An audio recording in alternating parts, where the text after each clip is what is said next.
Sean muy bienvenidos. Estamos en el bloque 952.500, doble cero ahí al final. Otro día con velas rojas, sangrantes, pero ya sabemos lo que pasa después, así que estamos muy tranquilos esperando el momento. Y como dice Adam Back, estos golpes de timón sirven para sacar Bitcoin de manos débiles y ponerlos en manos fuertes. Y hoy hablando de actividades fuertes, de iniciativas fuertes, es para mí una alegría que está con nosotros Ernesto de Escuelita Bitcoin. Así que Ernesto, muchas gracias por estar hoy acá. Gracias a vos por el espacio, muy contento de estar y justo tengo puesta la de Acelerando Bitcoin, Mira, que yo es justo segundo estaba año haciendo unos consecutivo. jueguitos acá con mi, Qué churra esa pelota. viste lo que es impresionante. Hay todo un tema de, tenemos que hablar un día de la economía de las mujeres gracias a las pelotas de fútbol en la ciudad de Ñemby. Trabajé mucho con eso, súper interesante. Me gusta, me gusta. Ernesto, siempre las entrevistas o este tipo de conversaciones van muy por lo básico de la gente que de cero quiere conocer lo que estás haciendo. Y yo le voy a invitar a esa gente que quiere conocer de cero lo que estás haciendo, que busque otro video, ¿verdad? Porque vamos a hablar de otros temas, ¿verdad? Porque todo lo que escuché, ¿verdad? Y este tiempo que te conozco, la gente te pregunta por la escuelita, que vamos a hablar en unos cuantos minutos, pero ¿qué había antes de la escuelita? O sea, ¿quién era el Ernesto pre-escuelita Bitcoin? Y yo, gracias a Dios, agradezco que mis padres, que son docentes, me... Soy uruguayo, nací en Montevideo, en el barrio de Sayago. Mis padres son, mi madre docente de inglés y mi padre geografía. Y a lo que voy con esto, que ellos de chico me inculcaron el tema de la lectura. Eh, Había una tele sola y siempre como el comentario era, mirá el vecino que tiene, en esa época aparte, ¿no? Capaz que ahora es más común y los costos son otros, pero en los 90 tipo, tener 3 teles, no, acá había una de 14 pero había una biblioteca, ¿viste? Y como que ese valor, esos valores siempre me lo metieron y también de ser como solidario y mirar por el otro. Entonces, en eso siempre estoy agradecido con mis padres que me transmitieron esos valores y ese cariño, que en definitiva es lo que lo va marcando a uno. Y te hago una pregunta ahí. Obviamente, probablemente, como ya dijiste, estuviste involucrado en actividades solidarias antes de formar la escuelita Bitcoin. Pero ¿te acordás cuál fue la primera conversación que tuviste sobre Bitcoin? ¿Quién te orange pileó a vos?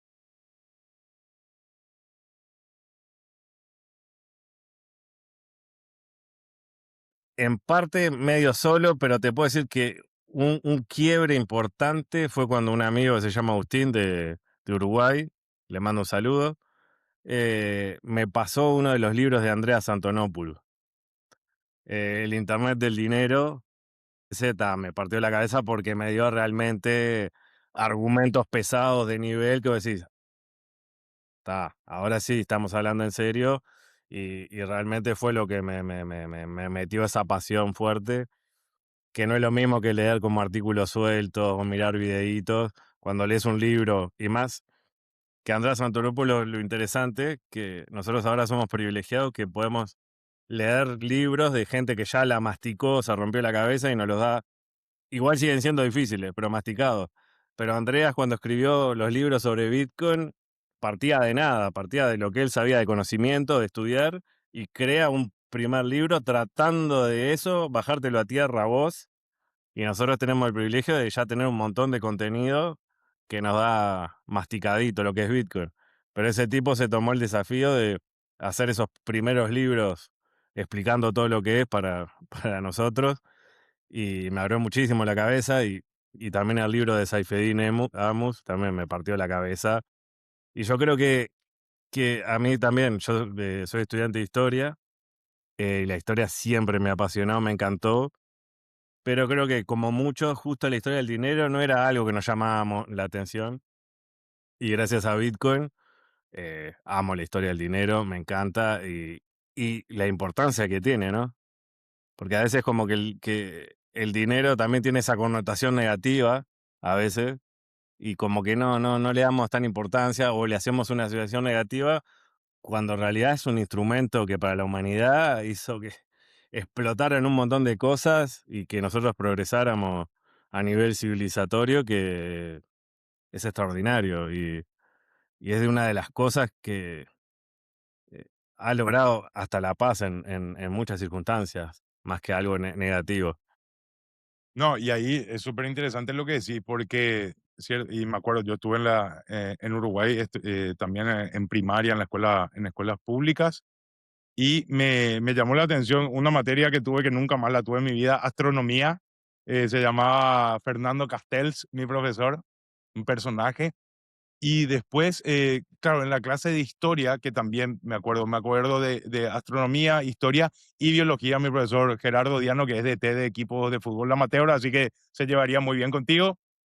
Em, pero cierto, o sea, por más que eran fascinantes las clases, nunca se habla del dinero, se habla de los conflictos y por qué fueron los conflictos. Y muchas veces no te dicen que el punto real del conflicto era finalmente el dinero. Sí, totalmente. Y aparte también dimensionar que nosotros, parece que el dólar hubiera existido de toda la vida, parece que el peso uruguayo, el guaraní existía toda la vida, y en realidad la historia del ser humano no es nada. O sea, y ahí también dimensionás que es que cuando vos hablas de Bitcoin, que la gente es como, está eso, que no sé qué, es decir, ¿y eso qué? Si usamos esto como dinero durante siglos o milenios, ¿vos qué pensás? ¿Qué te hace pensar a vos que el guaraní que tiene s 80 años, no sé cuánto tiene, desde el 60, 40, o el peso uruguayo, cuánto pensás que va a durar? Y esto tiene muchas más posibilidades de durar por los fundamentos y que no es una locura. Si usamos esto y esto y esto, porque resolvían determinado problema y solucionaban cosas, esta tecnología, si vos lo ves en el zoom out de la línea histórica, tiene total sentido que exista algo como Bitcoin. Es Sí, están ahí lógico. los que dicen que Bitcoin no se creó, sino que se descubrió, ¿verdad? Porque ya estaba la Sí. lógica presente en las matemáticas. No, Pero ahí lo y que aparte tenés que sí, tener, por ejemplo, vos para usar el oro o metales, bueno, tenés que tecnológicamente llegar a una sociedad que pueda fundir metales, ¿no? Antes de eso no lo podías usar. Y bueno, nosotros, hasta no tener el riel, la carretera, que es internet, que esté en un grado si Bitcoin, como hubieron experimentos, se hubiera hecho en el 90, que internet apenas estaba usando, y hubiera fracasado. Recién en el 2008, capaz que apenitas antes, tenía sentido por la globalidad del internet. Entonces, vos también tenés que tener la infraestructura, lo mismo, la sal como dinero. Si vos no tenés las minas de sal, no sabes trabajar eso, no lo vas a valorar. Entonces, tiene sentido cuando tenemos la capacidad tecnológica para usarlo. y lo que dice Buber, que el hombre esté listo para lo que inventa, ¿verdad? Eh, ho- Oye, Bueno, y cuántas cosas han pasado que se han adelantado, y no es que la idea no es brillante, sino que el timing no era, y si ese tipo sacaba esa misma idea 10 años después, la pegaba y era Mark Zuckerberg.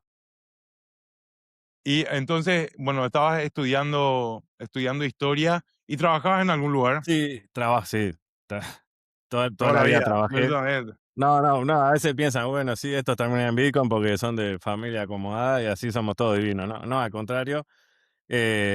Trabajé muchísimos años de mozo, ¿En eh, qué lugar? en Ah, en el último tiempo en Casino Carrasco, que no, para que saber que si que conocía, por también el vi la chisme vi nomás. la realidad, que eso me marcó bastante también del adicto al juego y cómo se destruye la familia y vos estás ahí sirviéndole copas, pero ves también la degradación del ser humano, cómo se va degradando de a poco, historias bastante feas, y cómo es un vicio jodido porque no tiene techo, ¿viste? Porque vos con la droga, yo qué sé, te haces pelota, pero tu cuerpo, o sea, no te puedes tomar 20 bolsas de cocaína, te vas a quedar ahí seco. Pero vos te podés timbiar 10 casas, o Sí. sea, podés seguir sacando plata y en una noche podés fundirte lo que vos tomando alcohol o drogándote no te va a dar el cuerpo, por más gira que quieras hacer. Y aparte hay toda una lógica de mentira y de recuperar que está interesante, y eso me hizo.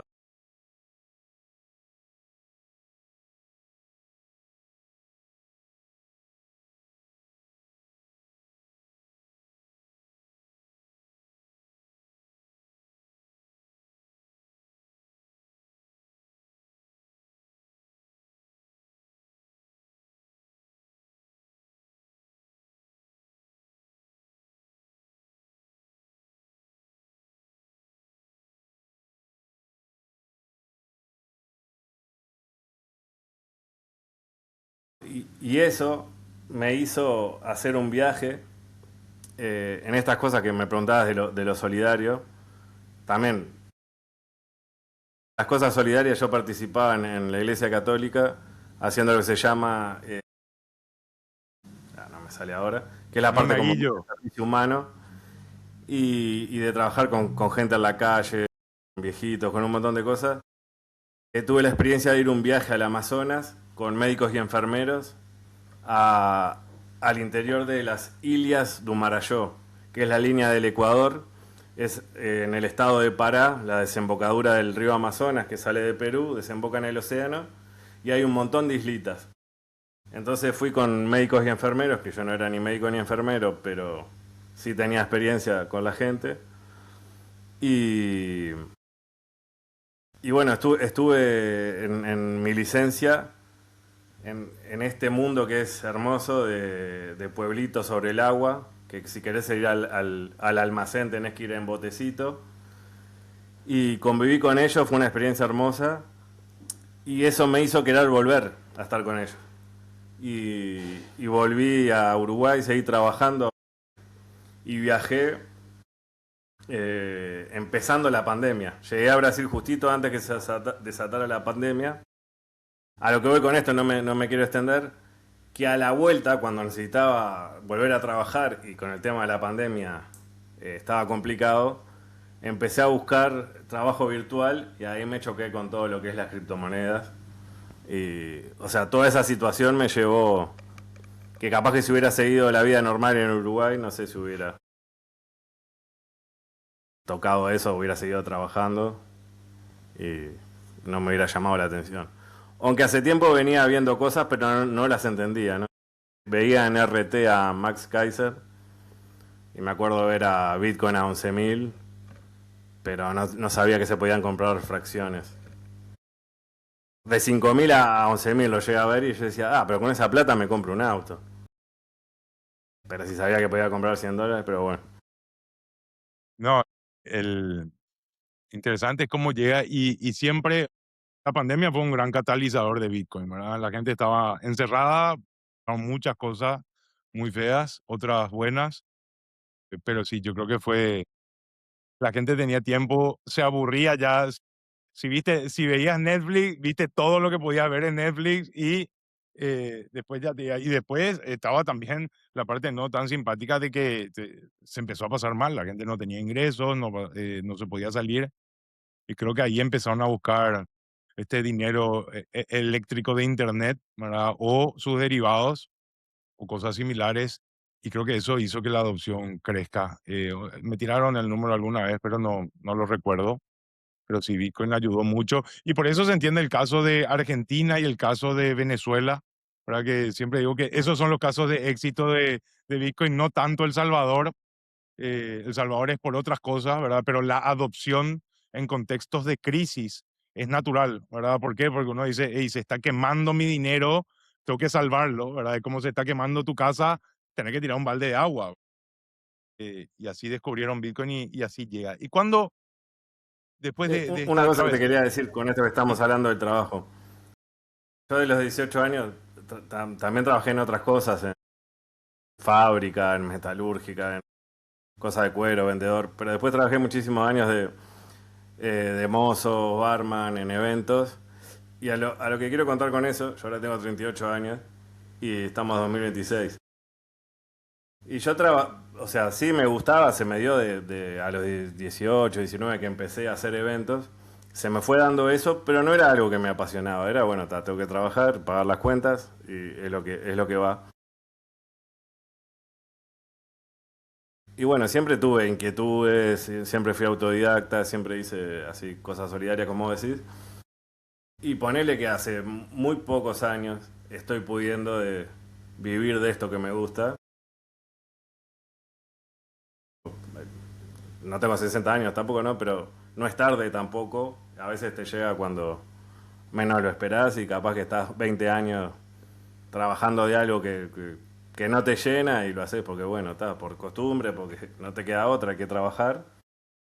Bueno, como a mí me gusta la gente, se me da bien el trato con el público, pero realmente no me sentía útil. Digo, sí, está, te hago pasar bien, que vayas a que yo te atienda y te vayas contento, pero realmente no siento que te esté aportando algo, ¿no? Entonces eso me generaba mucho vacío y poder encontrar esto y poder dedicarme a esto me cambió la vida y me hace muy feliz.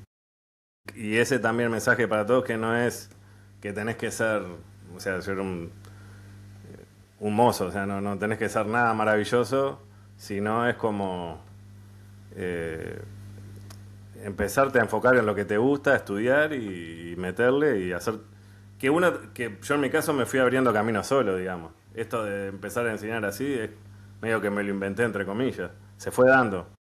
O sea, no lo busqué como negocio, sino me apasionó y quería que la gente entendiera. Y porque me daba cuenta que hablando, que pasa lo mismo, la gente sigue pensando que es timba todavía. Y yo que me había leído esos mamotretos, esos libros, estaba en ese momento que ahora uno está más tranquilo, pero le quería llevar Bitcoin hasta los pingüinos. Y pandemia, empecé a estudiar, a conocer. Primero, ¿cuándo se da el clic de decir, quiero enseñar esto? Y después, ¿quién fue tu primer alumno, verdad? Mira, había un grupo de Telegram uruguayo de Bitcoiner y cripto en general, ¿no? Y, y ese grupo estaba hace más tiempo del que estaba yo y nunca se habían juntado presencialmente. Y yo estando ahí empezamos a dar manija y se hizo la primera juntada presencial en un bar y ahí se empezó como a hacer un círculo más de gente. Y empezamos a hacer juntadas todos los meses. Y en esa, yo hablando mismo con gente de ahí, o sea, que simpatizaban con Bitcoin, realmente no entendían los fundamentos de Bitcoin, sino era más tipo, bueno, está este boom de las criptomonedas, todo, pero cómo funciona. Yo me metí más en la parte técnica, el problema de los generales bizantinos, cosas del proof of work que yo me daba cuenta que ellos no sabían. Y hablando con gente también X, tampoco, o sea, los que estaban metidos, no digo que todos, no sabían los fundamentos y las motivaciones eran otras. Y después la gente que ni siquiera, menos todavía. Entonces se me dio que yo en esas reuniones les empecé como a bajar a tierra conceptos, eso, como el proof of work, el problema de los generales bizantinos, distintas cosas así. Y ellos me decían, sí, qué bueno, qué bien que explicás. Y hablando con distinta gente, también, como que tenía esa facilidad para explicar. Y un peluquero que era bitcoiner, no sé qué hablando, le digo, me gustaría dar un taller. Y me dice, yo te presto la peluquería cuando quieras. Y la primera charla fue una peluquería que acepta Bitcoin para 3 personas, 4 personas. Y Buenísimo. ahí ya me motivé y empecé a ir hablando y conseguir lugares y un lugar te lleva a otro. Que eso también, ¿no? Se te da una cadena virtuosa de que ese lugar habla bien de vos y te va llevando. Y eso es una cosa que está linda en Bitcoin, creo, en todo este ecosistema, que al ser nuevo, no es como algo que, bueno, si yo quiero trabajar de tal cosa, tengo que haber hecho una carrera antes o tengo... Acá es algo nuevo y nadie es... no hay una fórmula, entonces habemos un montón de personas que nos podemos hacer en función del proof of work, digamos, del esfuerzo y la determinación. Entonces, también se abre mucho la puerta a un montón de gente que se interesa, no solo en la educación, en otros aspectos, que no necesariamente como en otras carreras, que sí tenés que tener un estudio específico, porque tampoco no hay, bueno, ahora sí hay programas universitarios de blockchain, de todo, pero en sí no hay un estándar de esta es la forma de ser, no sé, experto en no sé qué, que palabra que detesto. Creo que experto deben ser un par ahí, cyberpunk ahí, después lo demás. No, y aparte, sí, experto, suena ya como a vendo humo. Sí, Em, ¿Y cuál fue el salto? Bueno, empezó la peluquería, abrieron todos estos lugares, ¿y en qué momento dijiste, yo quiero hacer principalmente esto?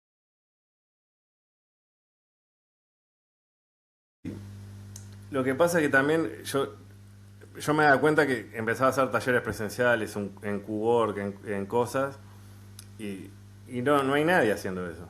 O sea, hay, pero muy poca, y ahora, estando en pleno 2026, con muchas más cosas, sí hay educadores, por ejemplo, pero no para lo que es Bitcoin ahora y lo blanqueado que está, porque, o sea, vos ahora, imagínate las dificultades que hay para que te abran un espacio para hablar con Bitcoin ahora. Antes, imagínate más que, o sea, ahora estás muchísimo más blanqueado. Hay otro montón de decisiones políticas e institucionales que a Bitcoin lo ponen en otro lugar. O sea, vos ahora para hablar de Bitcoin tenés un montón de, mirá quién usa, quién aprobó, quién no sé qué, como para que no quedes mal parado. Eh, sin embargo, hay muchísima resistencia y, y no hay mucha gente educando realmente, y menos de forma presencial que vaya al terreno. Entonces también como que yo tenía un diferencial, que eso también me fue generando como simpatías y que se me dieran más fácil las cosas. Y haciendo me fue gustando, y me acuerdo que el primer sponsor fue con Guzmán Pintos de Luxor, que es uruguayo, le mando un saludo, que él vio unos videos que estábamos haciendo, porque en un momento estuve con unos amigos de Uruguay yendo a unas escuelas rurales, y esos videos empezaron a circular, y eso de las escuelas fue lo que dinamizó un poco, porque que vayas a una escuela pública en Paraguay, en Uruguay, que es ultra laico, que difícil llevar cualquier cosa de otro contexto, tenés que pedir muchos permisos. Y en realidad nosotros fuimos a hablar de el dinero, no de Bitcoin. Llegamos a decir, vengo a hablar de Bitcoin, ni loco, pero terminamos hablando de Bitcoin porque es parte del dinero, pero eh, bueno, existe esto, el oro, esto, las tarjetas, y también existe Bitcoin, que y en 50 años no sabemos, pero vieron todo lo que hay. Y terminamos poniendo en una escuela una línea de tiempo desde la vaca hasta Bitcoin, y quedó colgado ahí al lado del prócer de Artigas el loguito de Bitcoin. Entonces tenías que ir un poco con bastante cautela, pero explicamos la blockchain como tecnología, así, pero cauteloso, porque no puedes ir a una escuela pública y decir, hola, vengo a hablar de Bitcoin. Ahora No, sí ni es en más la fácil. privada. Va, más fácil entre comillas. Pero sí, empezar a hacer juegos para niños y eso, y el tema niños, que tampoco en sí no hay mucha gente haciendo, también fue otro diferencial que me fue. Y yo me gustaba, me sentía cómodo. Y aparte es un mundo fascinante. Yo creo que la calidad humana de la gente, no solo en sentido de calidad de buena gente, que eso puede variar como cualquier grupo, sino que te encontrás, por lo general, mucha gente que está metida en Bitcoin es gente que tiene como una visión bastante interesante de la vida, y tiene capacidad de análisis y ver a 10 años vista otro montón de cosas más allá de Bitcoin. Entonces te pones a conversar con gente súper interesante que a vos te eleva también. Entonces te levanta el nivel, y a veces uno que capaz que sí le gusta estudiar, le gustan las conversaciones profundas o algo, pero termina estando en círculos un poco más chatos, o yo qué sé, o por más que vos estés en círculos universitarios, todos estos temas es como que no son ajenos totalmente, ¿viste? Es como, podés hablar de filosofía media genérica, pero entonces poder hablar de todos estos temas a profundidad y decir de acá a 20 años tal cosa, y la tecnología y todo, y ves gente de distintas partes del mundo que son unos salados, y vos decís, ¡pah! Qué privilegio, qué placer poder estar sentado acá hablando con estos 5 tigres que son Anon, ¿no? Ni siquiera son. Lo ves y te lo cruzás en el mercado 4 y no das 2 pesos. Sí, Pero eso es. te elevan y eso es precioso. Y que es una comunidad muy correlacionada, digamos, o sea, lo que le llaman aporte de valor por valor, ¿verdad? La gente apuesta mucho a que Bitcoin es increíble, pero no sirve sin la gente. O sea, si no hubiera gente en Bitcoin, Bitcoin no tendría razón de ser, ¿verdad? Así que la No, cosa más valiosa que tiene Bitcoin es su gente. sí. Y te educa a vos mismo. O sea, a mí de las que me ha atajado Bitcoin en tomar malas decisiones por bajarme y tener un poco. Y sin embargo sigo haciendo boludeces que como Bitcoin no Todo. tendría que hacer, con la gestión mismo del dinero, que uno sabiendo todo lo que sabe tendría que ser mucho más cauteloso. Pero te digo que hubiera sido 10 veces peor y te ubica mucho en el horizonte temporal, en un montón de cosas que la verdad que a mí me ha salvado la vida en muchas cosas. También eso, Bitcoin te Y educa, no es que vos educás en Bitcoin, sino que Bitcoin te te educa. educa en todo. Y de ese primer taller en la peluquería, ¿cuánto tiempo después nace con nombre Escuelita Bitcoin? Un año y pico después. Y Escuelita Bitcoin salió como una cosa bien natural, de tipo eso, de escuela. O sea, que también, que vos esto lo sabes, Bruno, para nosotros en Uruguay, como que la escuela pública tiene un peso muy fuerte bueno, ahora está bastante más degradado, pero capaz que en nuestra época también, pero menos. Pero hay como que la escuela evoca, a mí por lo menos, recuerdos lindos de que todos tienen igualdad de oportunidades, entre comillas, de la escuela, recuerdos buenos, de compartir, los amigos, cosas, evoca cosas lindas. Entonces como que escuelita en Uruguay, capaz que en otro lado, acá por ejemplo me decían, no, escuelita le dicen a las estafas, la escuelita de no sé qué, pero en Uruguay vos escuelita, por lo menos a mí me evoca mucha cosa linda, entonces ese nombre como que fue natural. Y por eso el símbolo de escuelita Bitcoin es el mapa de Uruguay con B de Bitcoin. Y que en muchos momentos, yo estaba viajando por Latinoamérica, mucha gente me ha dicho de cambiarlo, de hacerlo más regional. Y lo he pensado varias veces, pero después digo, Uruguay, sí, saca el fútbol, el asado y un par de cosas, no lo conoce nadie, o lo conocen pero poco. También mi recorrido sea a través de Bitcoin es una forma de homenajear a Uruguay y que si sea a través de ese símbolo alguien conoce el mapita de Uruguay, bueno, es una forma también de honrar ese paisito chico que, que pese a todo tiene sus grandes virtudes, como todo, ¿no? Como Paraguay que eh, somos un mismo país, como quien dice. Que estamos entonces 2022 más o menos, nace Escuelita 2000, Bitcoin. finales de 2021-2022. Mira, la cuenta de Twitter dice enero 2022. O sea, como cuenta. Bueno, lo otro. Twitter, ni en pedo. O sea, hubiera usado Twitter en mi vida si no fuera por todo esto también. Te obliga a descubrir un montón de cosas, pero jamás Twitter se me hubiera ocurrido usar. Es más, era bastante reticente a las redes sociales. Aprendí más a usarla por querer estar informado que por otra cosa. Y también me acuerdo de levantarme al principio, que estaba como una visión más especulativa, de levantarme a las 4 de la mañana porque eran las 8 de Europa y tener las novedades frescas para hacer predicciones de cosas.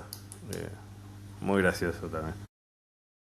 Y me acuerdo ahora de que tipo, bajó el precio de Bitcoin o de algo. ¿Qué horas son? Ah, son las 7 de la mañana en China. Se levantaron los chinos y están vendiendo.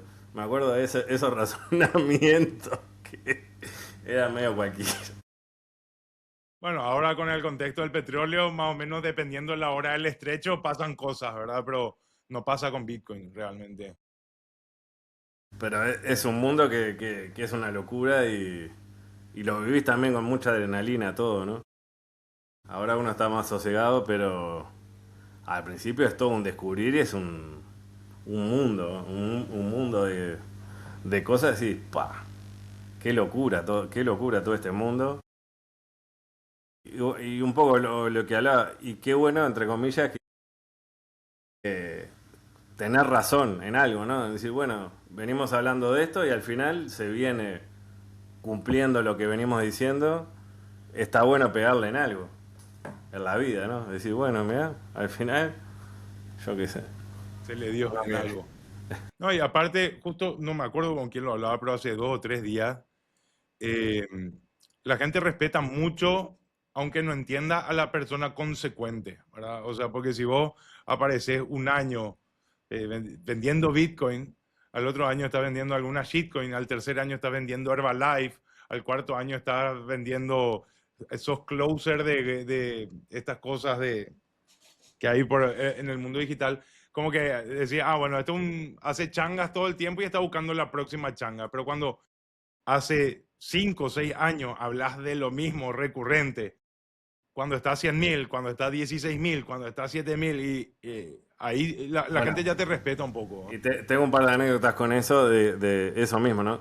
Para mí el bear market es el momento más lindo para construir y ahí también se ven lo vende humo de lo que no. Eh, y aparte para mí es una bendición porque eh, yo por lo menos de mi parte que apunto más a la persona promedio que entiendo que Bitcoin le puede mejorar la calidad de vida. No quiero que esa persona compre 1 millón de satoshis a $1.500, $1.200. Quiero que lo pueda comprar a 170, ¿no? Si puede. Y una cosa que me acuerdo, la última vez que fui a Uruguay, me encontré con un amigo que es cambista y yo no me acordaba, me acordaba sí, pero como lo tenía ahí tapado, que él me contaba que yo trabajando de mozo, que cobraba semanal, cuando estaba a 17 le compraba todas las veces por semana de la propina y del sueldo $100 por semana a 17 y, o sea, hice el stack ese de a granitos y es precioso porque es eso también, ¿no? Al final termina siendo lo poco, lo mucho, es estaquear y no es joda, lo de estaquear y lo que parece que no es nada, de repente, mira, acá hay algo. No es que te vas a hacer multimillonario, pero es que seguro que vas a estar mejor de All in Fiat, sin duda. Y aparte te da otra perspectiva eso, de volvemos al tiempo. El Fiat a veces como que la mentalidad es mucho más del momento, más destructiva. Que es que ya te digo, sigo en muchos aspectos pensando en Fiat y, y bueno, que, que podríamos haber hecho mejores cosas, pero agradezco a Bitcoin de no haber hecho peores. O sea, no cosas trágicas, pero en el sentido de que eh, te enseña mucho, te educa mucho. No, sí, o sea, el tema de la preferencia temporal y la educación financiera son dos materias que no tuvimos, ¿verdad? O sea, yo creo No. que si a este muchacho, a ver, vamos a dar un ejemplo uruguayo, a Luis Suárez, a los 18 años venía el papá y le decía, toma hijo, esto es una pelota de fútbol. Luis Suárez nunca hubiera sido Luis Suárez, ¿verdad? Sí. Probablemente lo primero que hizo cuando empezó a gatear ya fue patear una pelota. Y lo mismo pasa con la educación financiera. Acá, bueno, en Uruguay también, ¿verdad? En Latinoamérica en general, la inclusión financiera es cuando cumplís 18 años que te tienen una tarjeta de crédito en la cara. Sí, que es inclusión financiera para los bancos que agarran más. O sea, en Uruguay la ley de inclusión financiera, que era como algo positivo, en realidad le das más poder a los bancos los bancos controlan más aspectos de la vida, ganan mucha más plata en comisiones, o sea, los bancos pasaron a tener muchísimo más poder de cuando no había inclusión financiera. Y, y también con eso que decís, que es adrede que no haya educación financiera, ¿no? O sea, no es casualidad, o sea, no quieren que vos estés educado en eso y que te cuestiones. Y ni siquiera que es como que vos sepas, no sé, porque a veces la gente decís educación financiera piensa en la bolsa. No, ni estamos hablando de eso, de calcular, bueno, si saco este préstamo y la TEA me dice que es tanto, bueno, ¿cuánto termino pagando? Los pibes no saben ni calcular eso. Y que tendría que ser algo que vos digas, "Oh, no, pará, me están fusilando". Que también eso, ¿no? Que yo me acuerdo, bueno, en Uruguay acá, están esos prestamistas matapobres que le digo yo, que la gente firma sin saber y dice, ah, no, pero me queda más barato. Estás pagando el triple, Claro, sí, sí, o sea, sí. es una matanza. No, y un montón de productos financieros realmente no están hechos para ayudar a la gente, sino para someterla, ¿verdad? Y es está coartada la libertad, ¿verdad? Y por eso es totalmente intencional que no haya educación financiera. Eh, yo creo que ni siquiera los gobiernos tienen educación financiera, por eso las economías están Y como por están algo también. tenemos una deuda perpetua, que eso mismo, o sea, la deuda del Fondo Monetario, toda la deuda que tenemos acá en América, que América es un continente, no es un país, por las dudas si hay algún amigo gringo mirando. La deuda, el objetivo es someterte y obligarte a tomar X políticas. O sea, el interés no es que vos pagues una deuda. La deuda es el instrumento de control y manipulación brillante que han hecho los tipos hace siglos. Y es eso, mantenerte endeudado, ¿no? Y hoy comentamos contigo con eso mismo, ¿no? Te hablamos antes de acá de la guerra de la Triple Alianza y cómo Paraguay, de las cosas hermosas que tenía, es que no tenía deuda. Y si produzco 10 y me sobran 5 y lo vendo a otro país, con ese dinero que me entra invierto. No le tomo prestado a no sé quién a cambio de tal cosa. Y después, un país que no tenía deuda externa como el Paraguay después de la guerra, queda bandeja de plata para los empréstitos ingleses.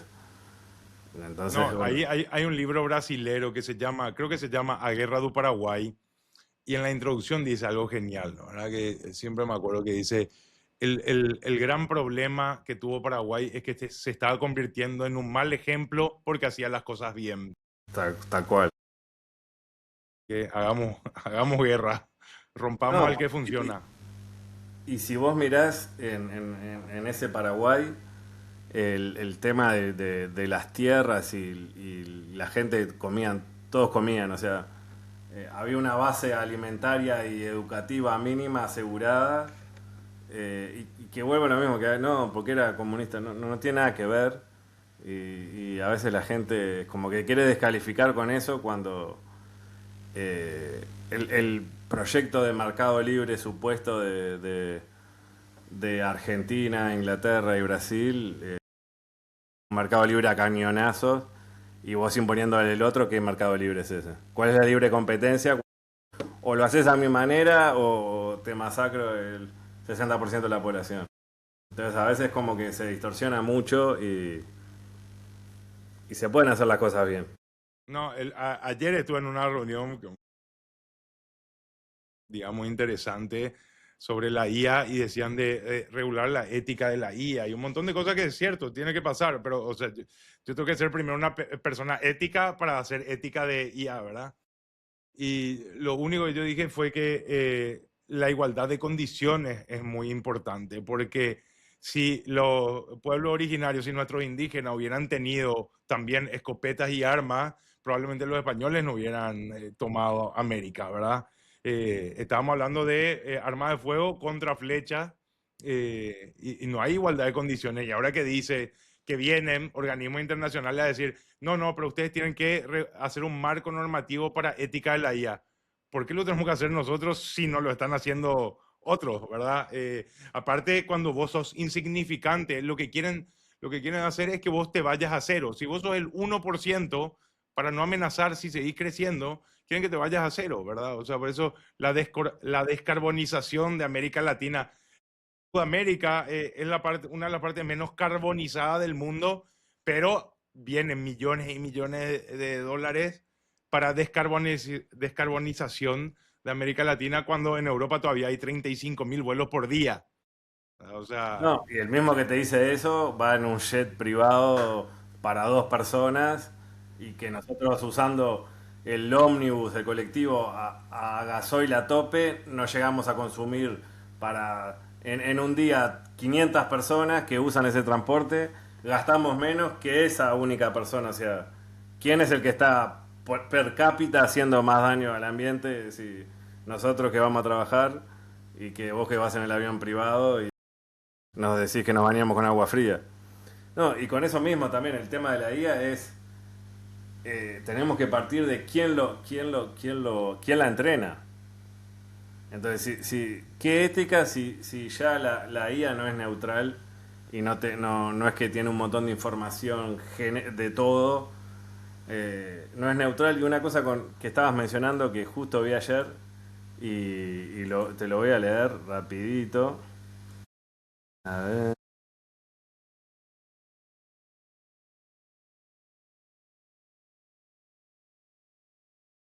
Lo busco acá. Que ayer el amigo Trump le metió a Uruguay. Trump. Eh, tra-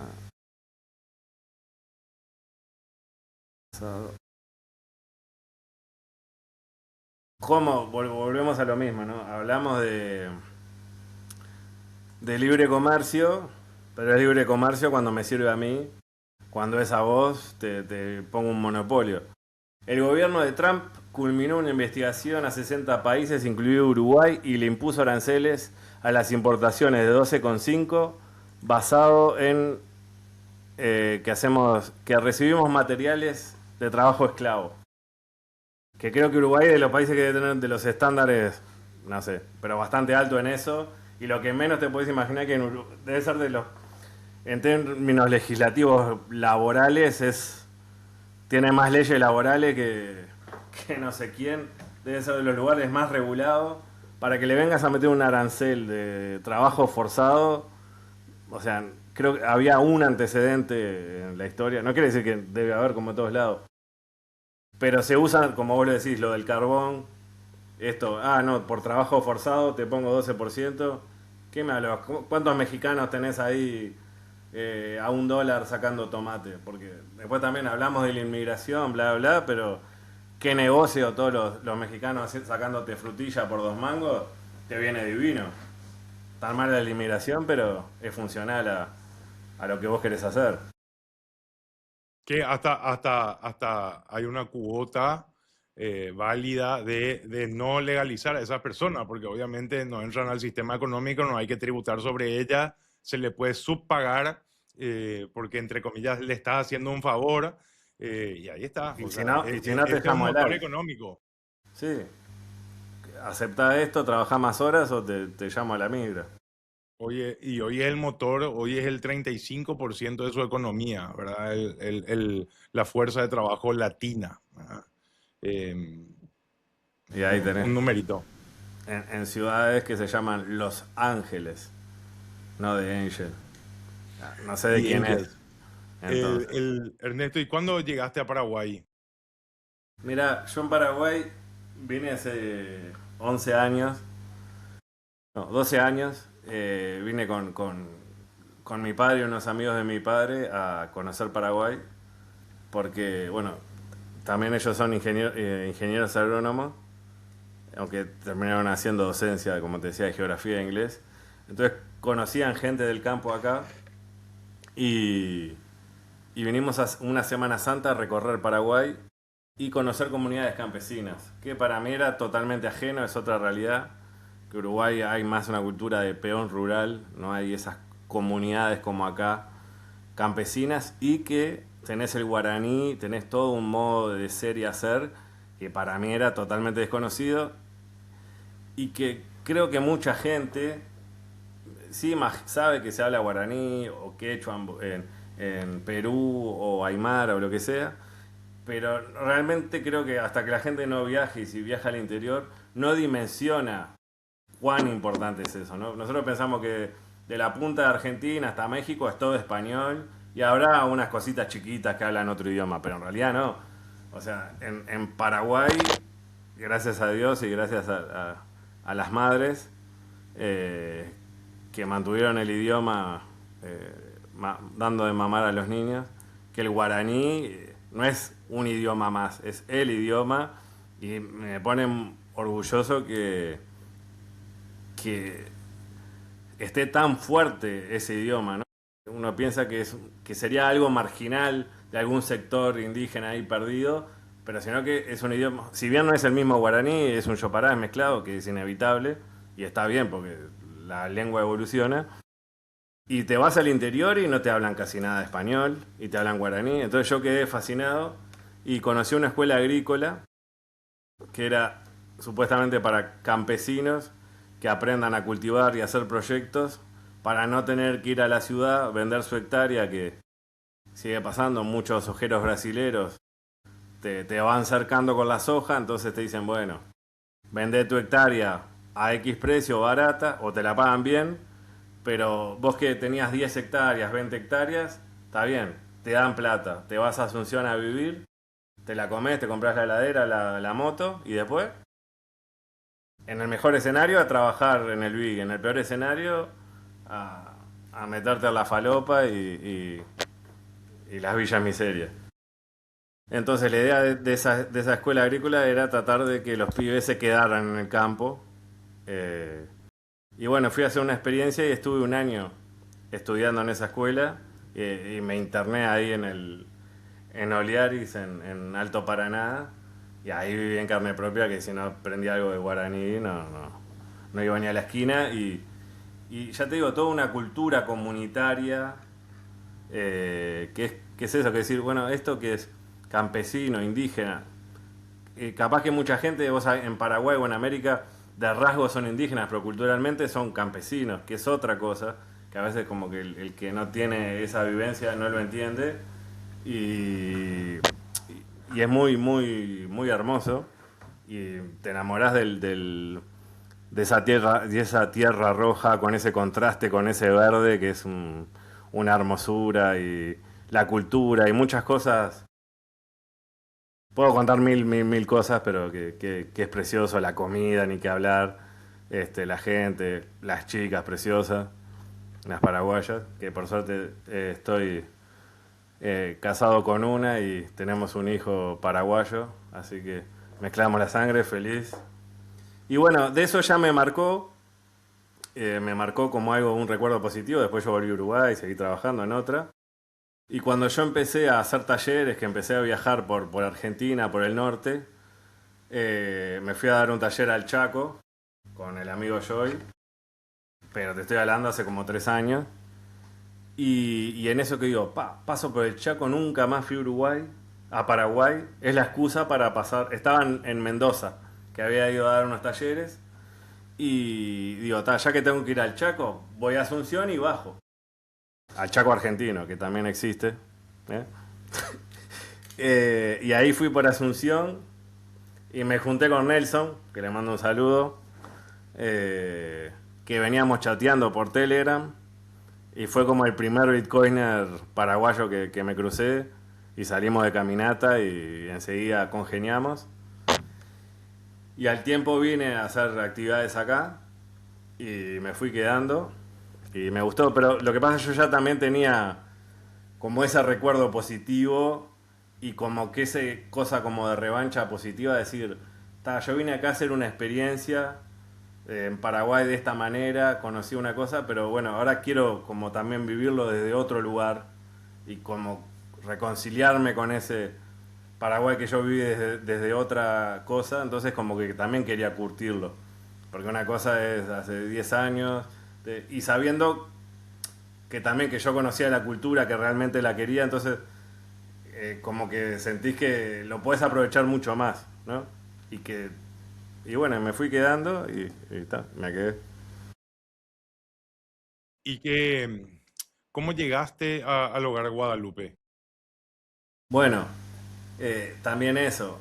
Yo estaba en Ciudad del Este y yo lo que había empezado a hacer es el Pizza Day, hacer Pizza Day solidario.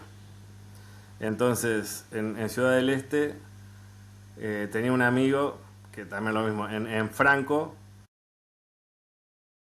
un amigo de cuando yo era estudiante, hace 10 años, que lo volví a contar, porque también yo cuando fui ahí era el único uruguayo en un pueblo perdido de allá, es muy fácil que se acuerden de vos.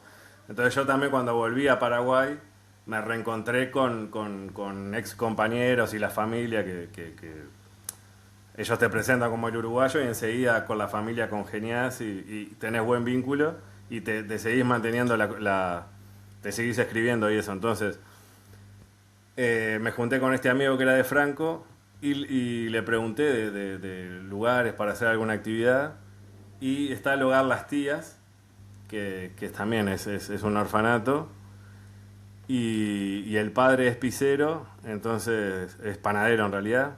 Hicimos un montón de pizzas y fuimos a compartir, a llevar pizzas por el Pizza Day, a compartir pizzas y hablar así del dinero, muy poco, pero muy más que es lo que vos sabés que tristemente, no solo en Paraguay, en toda Latinoamérica y demás, que terminás por lo básico de ¿qué moneda tenemos? Guaraní.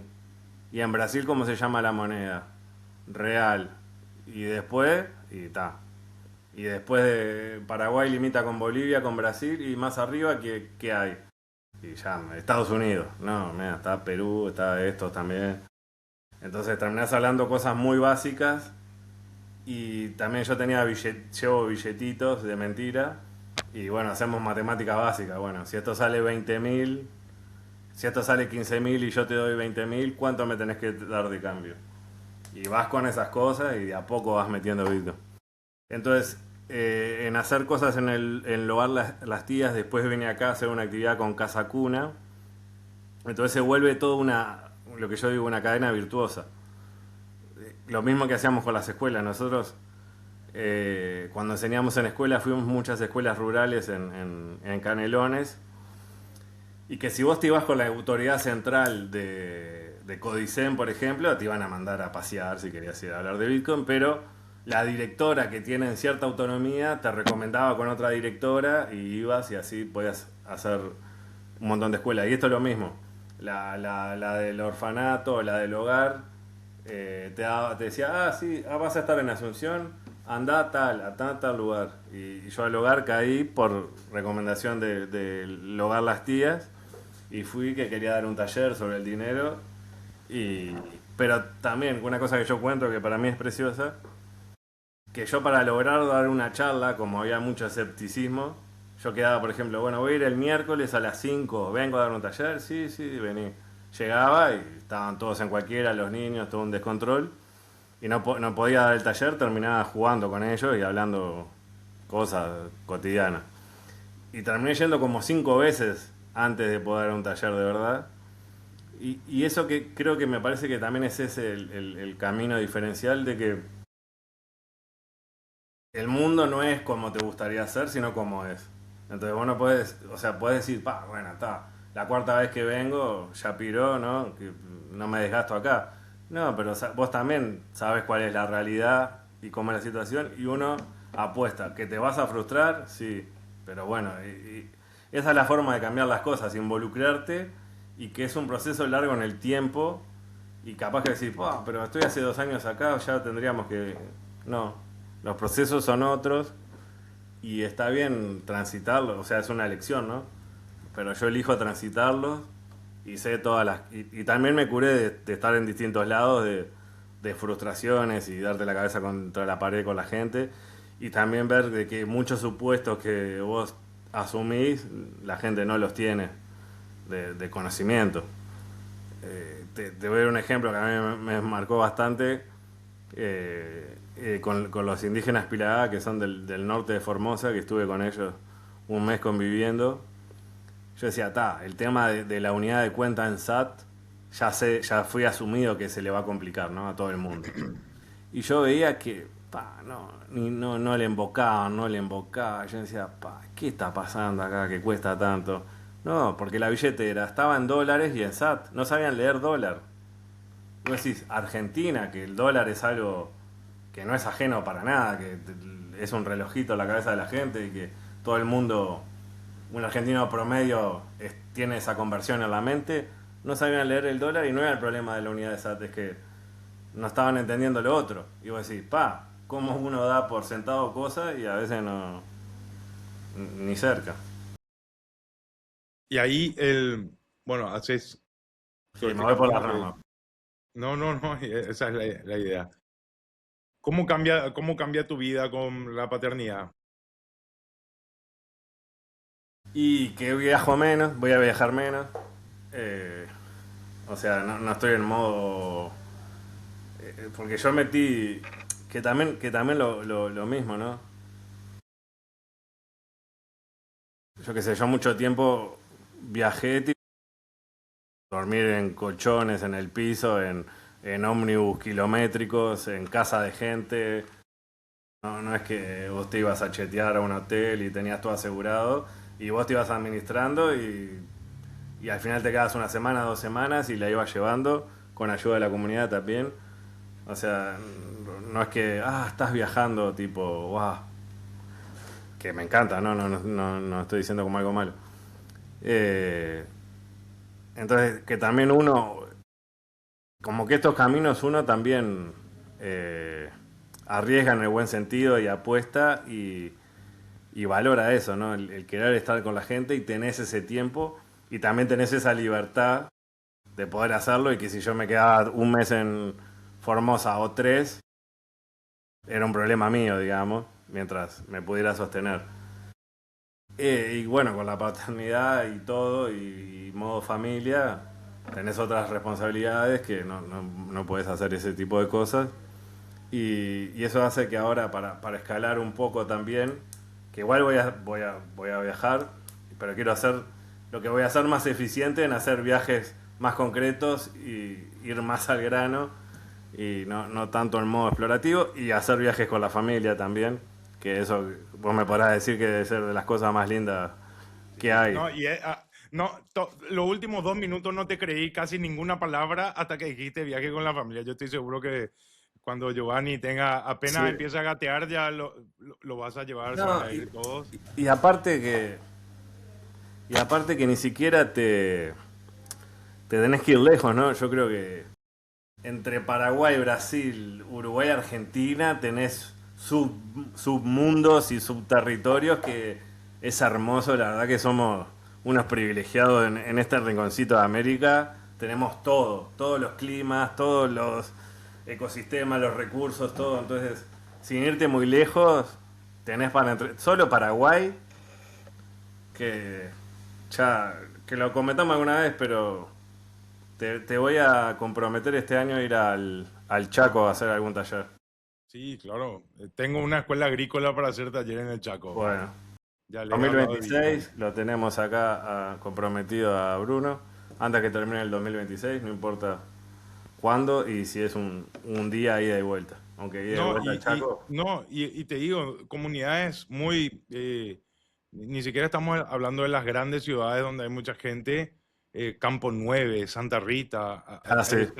están naciendo pequeños grupos Bitcoiners, pequeñas comunidades, y obviamente queremos acompañar. Hace poco fue Nelson, que estaba hablando hace rato de él.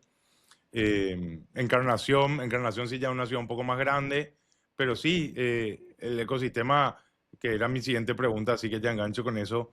El ecosistema paraguayo es pequeño todavía, a pesar de que tiene gran participación en la red Bitcoin por temas de minería. ¿Y cómo lo ves vos? ¿Cómo ves vos el ecosistema paraguayo de Bitcoin? Yo te iba a decir eso. Pequeño con que.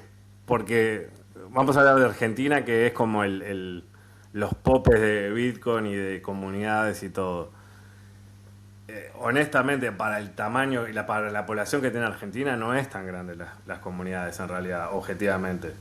Y para la cantidad de años que tienen haciendo cosas, no es de merecer, todo lo contrario, los amo y he hecho mil cosas en Argentina. Pero para lo que es Argentina, si te pones a pensar en volumen y en gente, no hay tantas comunidades. Entonces, no sé también con qué comparamos. ¿Cuál sería el ejemplo que vos digas? No, acá en tal país de América hay tremenda comunidad de Bitcoin. México, son 125 millones de tipos. ¿Cuántas comunidades de Bitcoin hay?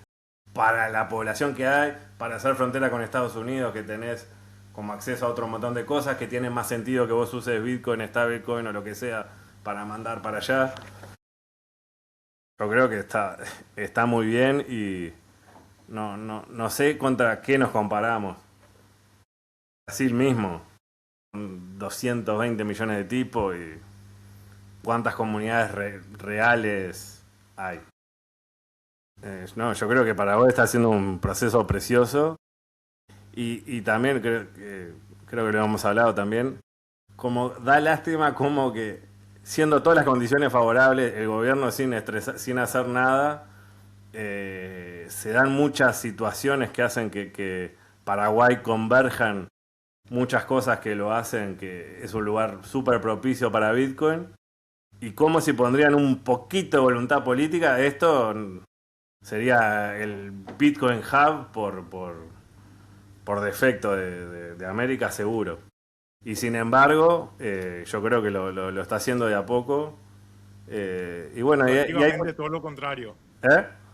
Proactivamente todo lo contrario está haciendo. Claro, pero vos imaginate que si fuera un poquito proactivo, siguiera una facilidad, pero acá tenés la torre de Tether, todos los exchange tendrían un edificio acá, felices, habría otro dinamismo y sin embargo lo está pasando porque eh, también yo creo que el trabajo, que para mí es el más valioso, como el que estás haciendo vos, que es el trabajo de base con la gente, que eso es lo que va a trascender en el tiempo y no importa si el precio está a 16, si la cuántica, el exchange Mongo o quien sea, o si hay facilidades para minar. Si mañana no hay facilidades para minar, la comunidad bitcoiner de base que se fue construyendo, fue haciendo lazos fraternos y entendió lo que es Bitcoin, va a seguir y se va a profundizar. Bueno, y soy tu alumno. No, bueno, sí, no. Sos uno que va a compartir, alumno no. Sí, porque también una forma de escalar al viajar menos también es, saqué un curso, es online, que, que vamos a pasar el link acá porque poniendo el código BTC le sale $1 una vez. La idea es lo mismo, que sea gratuito, pero como sabemos que gratuito en un curso virtual se te va a llenar de gente que va a estar pintada al óleo y no va a participar y te vas a esforzar al santo botón, que el costo sea $1 o 20, pero que se tomen ese esfuerzo. Y la idea es que sea accesible a todo el mundo y poder generar comunidad de ahí. Y bueno, recién salió, o sea, todavía se está inscribiendo gente y estamos yendo despacio para que se vaya acoplando. Pero la idea es todo un año dar contenido y que la gente se quite dudas con llamadas semanales, con grupos privados, que tratamos de implementar que no se use WhatsApp, aunque es comodísimo y todos lo usamos, pero de a poquito empezar a ir cambiando algunos hábitos que los tenemos muy metidos y que después, cuando se nos cierre la cortina, no vamos a saber cómo Eh, movernos.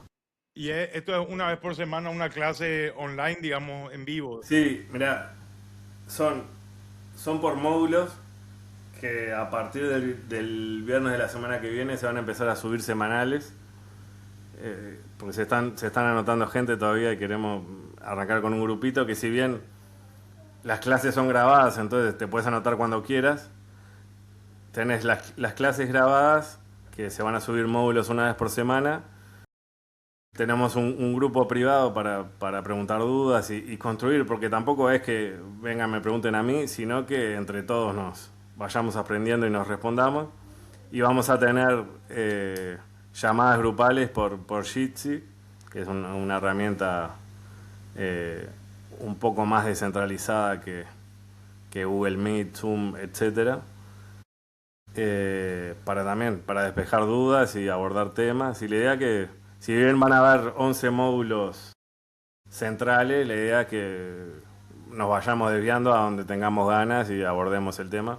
Que también lo lindo de esto es que lo que está bueno de enseñar es que te obliga a vos a estudiar. Porque cuando vas a dar un tema y más que vas a hacer un video y todo, decís, acá no me puedo pisar el palito con nada porque eso quedó grabado y soy boleta, te obliga a volver a estudiar. Y que eso a veces yo también, si bien por ejemplo uno está leyendo todo el tiempo constante, a veces te quedas como conocimientos que esta explicación es así, te quedó así, se te da bien, pero cuando empecés a releerlo no era tan así. Y vos te quedaste con una explicación, con un ejemplo más o menos didáctico que se entiende, pero realmente no es exactamente así. Y cuando lo empezás a releer decís, y, y vas viendo también cómo vas evolucionando, ¿no? Con el conocimiento, cómo vos das un taller de una manera, cómo... Y que también el ecosistema va rapidísimo, ¿no? Demasiado rápido yo creo para... Y con No, y aparte cuando vos decías, la, tenemos la innovación más grande que es Bitcoin, no, ahora la IA, decís la gran puta, bueno, déjame en paz, me tengo que poner con esto porque no puedo quedar rezagado. Y te das cuenta de eso, ¿no? Cómo, más allá de Bitcoin, el tema de quedarte rezagado con la tecnología es fundamental. Y uno que se siente que con la IA, que más o menos la sabe manejar y miró mil cosas, se sienta recontra rezagado, tenés creo que el 95% de la población que no sabe ni que es más que preguntarle tipo Google y con suerte. Pero no hay mucho uso realmente. no, y aparte, o sea, aparte, si uno empieza a escarbar, yo uso todo el tiempo, ¿verdad? O sea, y trato de aprender y por eso lo mismo que decís, no quedar rezagado, nadie me está corriendo y a veces como que nos autoimponemos.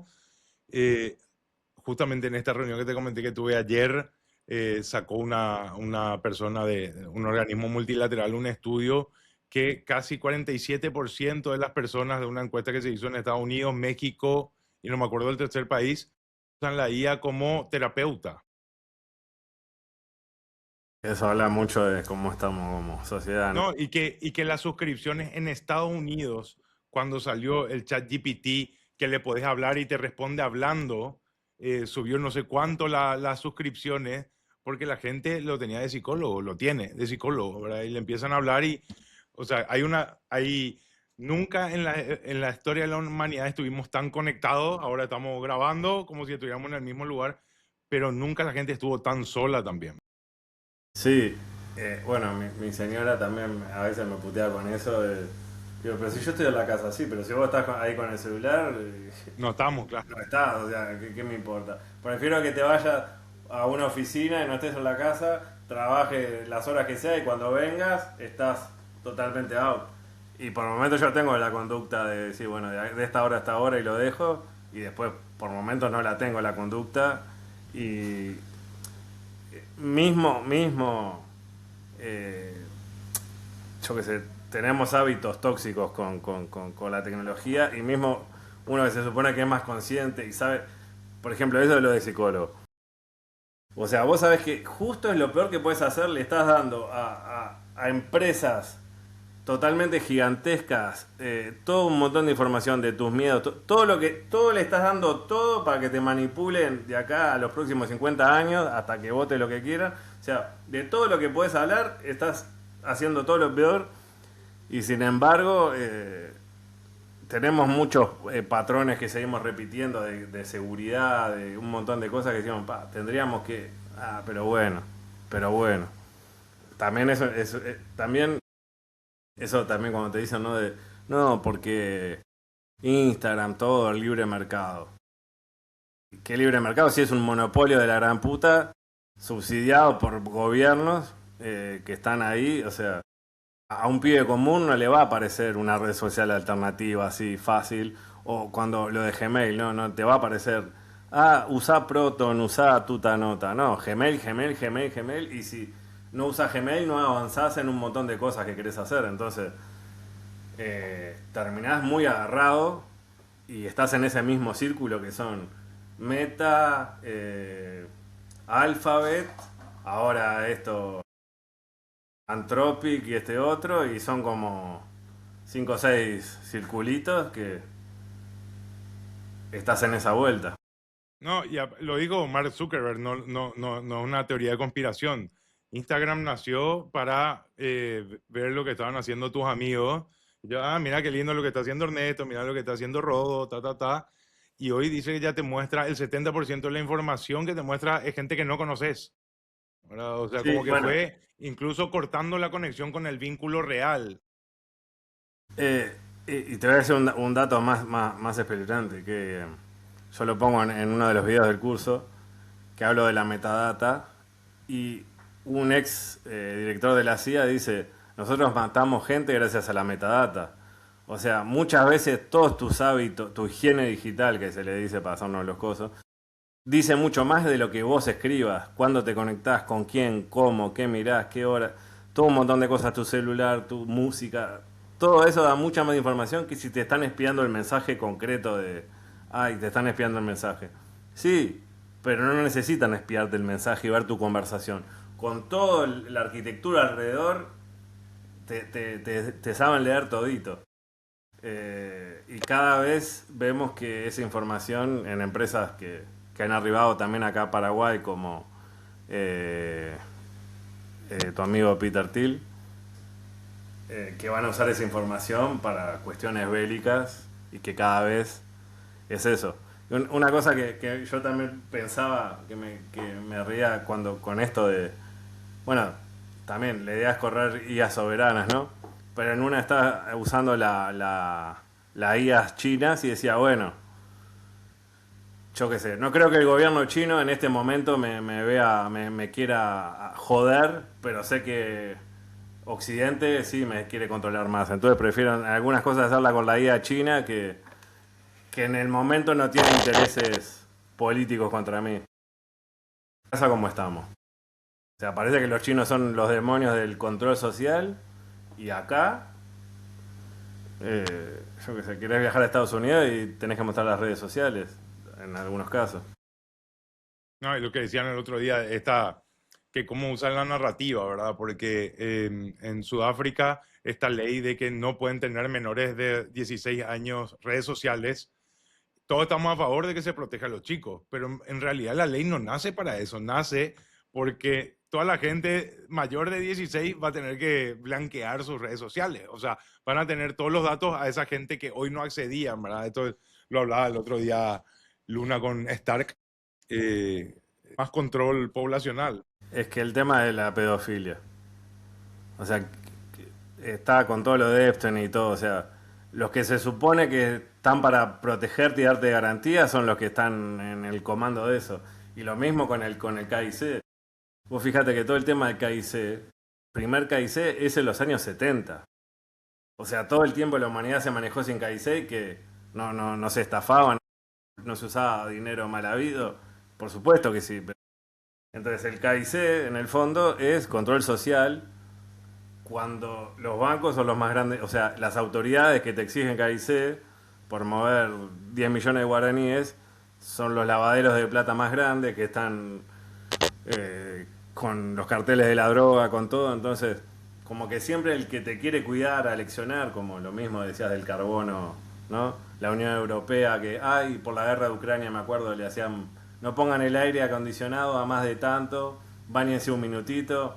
Viejo, me rompo el culo laburando y lo único, por lo menos quiero, el mínimo privilegio, es llegar a mi casa y bañarme en una ducha de agua caliente y quedarme ahí abajo un rato. Si no puedo hacer eso, calzoncillo. Entonces es como que siempre el que te quiere decir es el peor. Ayer miraba un videito de este que no me acuerdo cómo se llama, el suizo Sach, el No, no de... sé. El pelado este, que es el tipo el emperador del mal, que es los Ah, que se juntan en Suiza, estos que se juntan en Suiza. Bueno, Schwab, Carl Schwab. Schwab, diciendo que siempre la misma. Y bueno, esta es la era de la transparencia. Si vos no hiciste nada malo, no tenés nada que ocultar.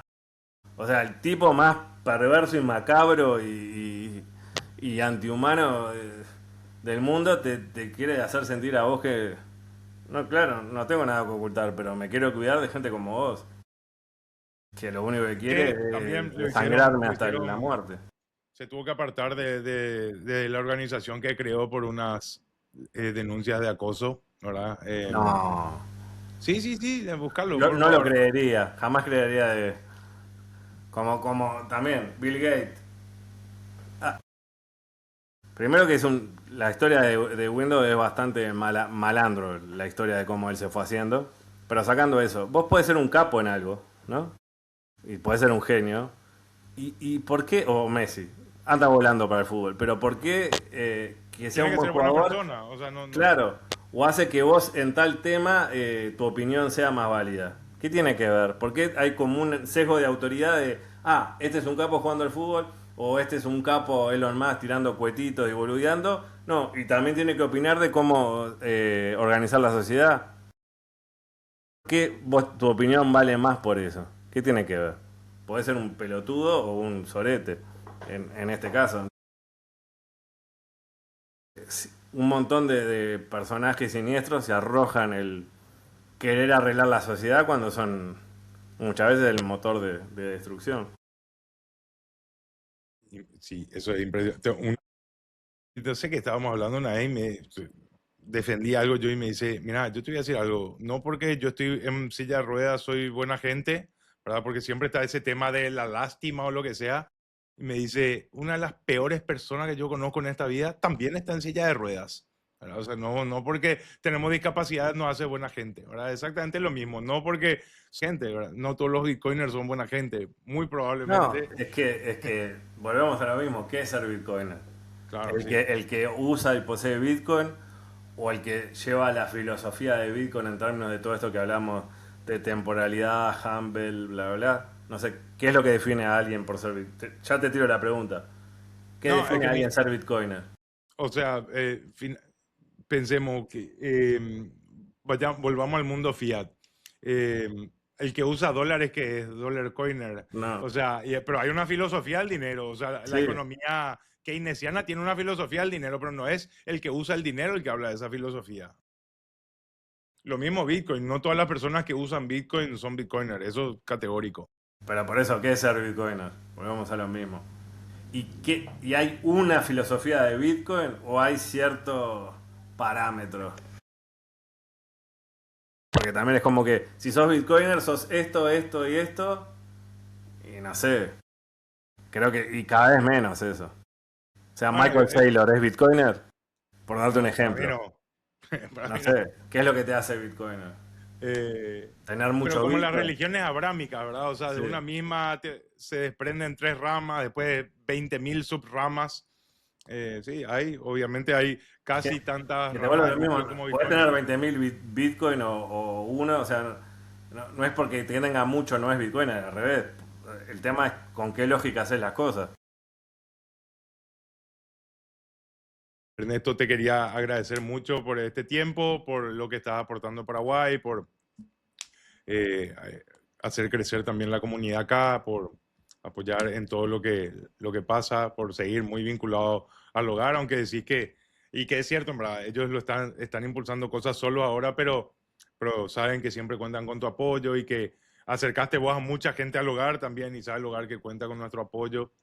Así que eso es muy lindo, ¿verdad? De que eh, mañana la vida te puede llevar a que te mudes a otro país, ¿verdad? Pero eso queda y eso va a seguir creciendo y siempre va a estar, el nombre vuelve a resonar, ¿verdad? Y eso finalmente es el legado y es muy lindo generar eso. Sí, y eso creo que también, primero muchas gracias por tu palabra, y yo creo que estás haciendo algo similar o más en muchas cosas, y a veces uno que está preocupado por muchas cosas y se hace mala sangre eh, yo qué sé, creo que esas son como las alegrías simples de todos nos vamos a morir y no nos vamos a llevar nada al final. Y no es que tipo queremos ser recordados, pero sino tipo a veces es más tiempo que vos le dedicás a las personas porque te vuelve a lo mismo.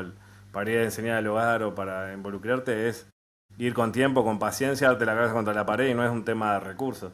Sí, si tenés recursos puedes hacer más cosas, hacer cosas más rápido, que los chicos viajen, etcétera, pero la mayoría de las cosas es cualquier persona la puede hacer, no solo en Bitcoin, en lo que sea, en tocar la guitarra, en cocinar un fideo.